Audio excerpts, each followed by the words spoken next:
Good morning. It's Sunday, May 12th, Mother's Day. So I'll tell you some of the secrets of Mother's Day and its history, and a few ideas on how to celebrate your own mom on the second Sunday of May. That's the day. Mother's Day doesn't have an official day.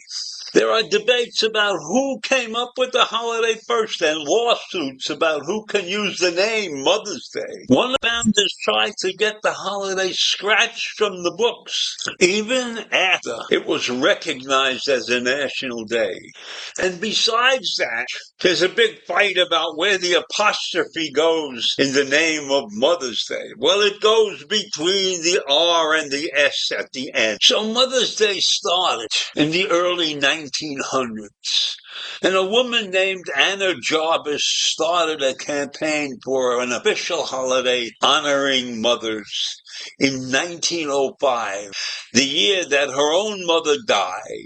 The first larger scale celebration of the holiday was in 1908, when Jarvis held a public memorial for her mother in her hometown of Grafton, West Virginia.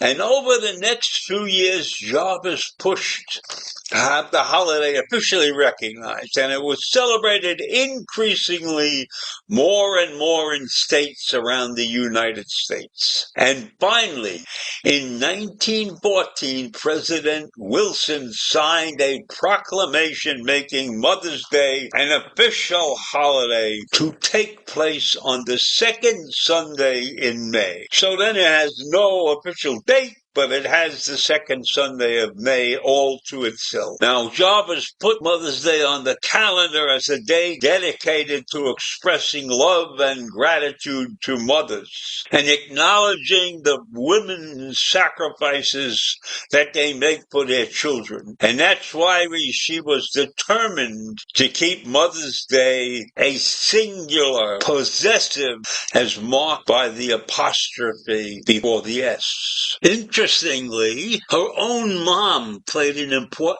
role in uniting women for good causes. Mama Jarvis, as she was known, cared for wounded soldiers on both sides of the field during the Civil War. And after the war, she organized Mother's Friendship Day, the goal of which was to foster reconciliation between former Union and Confederate soldiers by having them come together with their mothers from both sides. So you see, Anna Jarvis had a great example to fight for her version of Mother's Day. With her mom's lifelong focus on caring for children and promoting peace, it's no wonder that her daughter fought for a day just for moms. So coincidentally, around the time that Anna Reeves was working with mothers in the spirit of peace, Julia Ward Howe, another female activist as well as an abolitionist and a suffragette, worked to have June 2nd be celebrated as Mother's Peace Day and wrote a Mother's Day proclamation calling on mothers to work toward world peace. So these women and others were responsible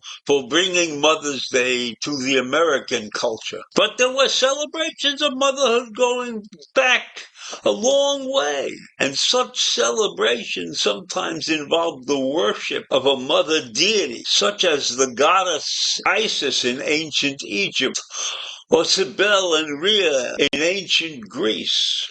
In other cases, celebrations were only tangentially about mothers. Mothering Sunday in the United Kingdom, for example, was originally dedicated to the Mother Church, but it later evolved and broadened to honor human mothers too. So mothers around the world were being brought to the top of the stage, so to speak.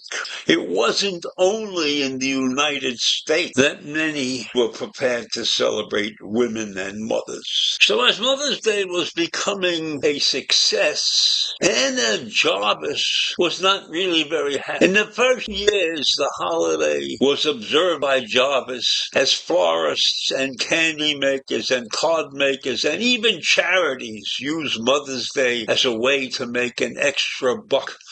And this commercialization of Mother's Day, according to Jarvis, defeated the whole point of the holiday that was supposed to be about celebrating the personal and individual connection between a mother and her children, not to make a buck off of it. But then, if the children want to celebrate and buy something for their mother, or their mothers-in-law, or their aunts as mothers, why was Jarvis against that? So in 1920 or so, Jarvis went crazy. She went off the wall. She tried to prevent businesses from profiting by means of Mother's Day cards, candy, flowers, and other gifts. Although she had fought to be recognized as the one and only mother of Mother's Day, she later lobbied to have the holiday removed from the calendar of national holidays and spent piles of her own money in lawsuits against the people that she viewed as profiteers, who she believed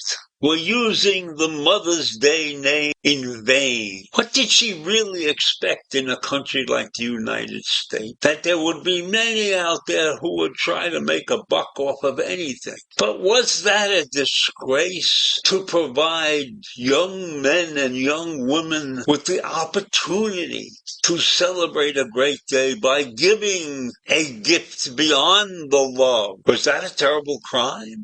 A gift that shows that you love your mother? I don't believe that was a terrible crime. And yes, everybody's out there to make a buck. But in my mind, selling gifts and things for Mother's Day is good. It's good for the mothers. It's good for the children. It's not a national disgrace. So Jarvis, in her attempt to stop the commercialization of Mother's Day, has failed miserably. Right now, we're spending about $200 a day per shopper for Mother's Day. And I think mothers deserve every penny of that, in addition to the love that goes with those packages. And so I'm here to say hooray for Mother's Day. It's a national holiday, a well-deserved national holiday, and we should all be thankful to our mothers and the rest of our parents that take good care of us and raise us to be decent people. What is the cost of that?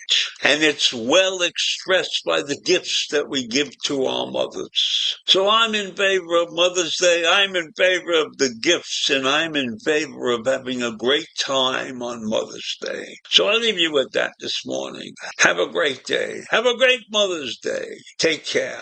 Bye.